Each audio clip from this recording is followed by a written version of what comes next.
मेरा लड़का के ऋतिक, हम रहने वाले हैं आटे गांव से सोना।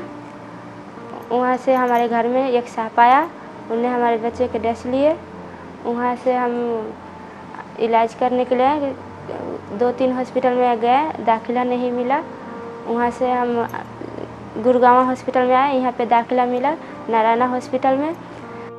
4 साल का बच्चा था जो हमारे पास इमरजेंसी में आया था और वो लिटरली गैस्पिंग स्टेट में था और उसकी ब्रीदिंग एफर्ट्स बहुत पुअर थे और उसकी आईज़ नहीं खुल रही थी और उसका जो ऑक्सीजन का लेवल था वो मात्र 50% था।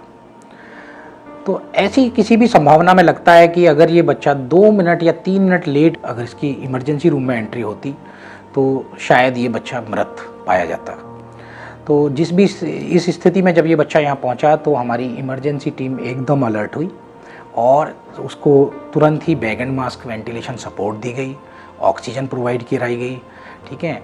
और क्योंकि जब तक उसकी जो हृदय की गति थी वो ठीक तरीके से चल रही थी तो उसलिए कार्डियक मसाज की ज़रूरत नहीं पड़ी, लेकिन उसको तुरंत उसको बैग एंड मास्क करके उसको एक गले के मुंह के रास्ते एक उसके सांस की नली में एक ट्यूब डाल करके उससे उसको श्वास प्रदान करी गई। इमीडिएटली सबसे पहले उसका ये रिससिटेशन किया गया जिससे उसका ऑक्सीजन इम्प्रूव हो गया और बच्चे के दिल की धड़कनें और ब्लड प्रेशर भी मेंटेन होने लगे।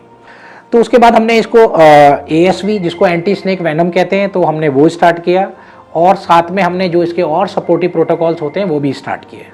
और इन दोनों को ही स्टार्ट करने के बाद में भी ये पहले 24 घंटे तक बच्चे में कोई एक्टिविटी नहीं थी, वो सिर्फ और सिर्फ वेंटिलेटर पर था और 24 घंटे बाद बच्चे ने एक्टिविटी शो करनी शुरू करी कि उसके हाथ पैर हिलने लगे और धीरे धीरे उसका जो वेंटिलेटर पर भी वो खुद से थोड़ी थोड़ी कोशिश वो सांस लेने की करने लगा। अगले 3 दिन और लगे वेंटिलेटर पर क्योंकि उसकी नेक की मसल्स कमज़ोर थी, उसकी नेक स्ट्रेंथ नहीं थी, उसको गले में जो है उसके वो इकट्ठा हो रहा था जो सिक्रीशंस थे। लेकिन 3 दिन बाद ये बच्चा कंप्लीटली पूरी तरीके से रिकवर हो गया।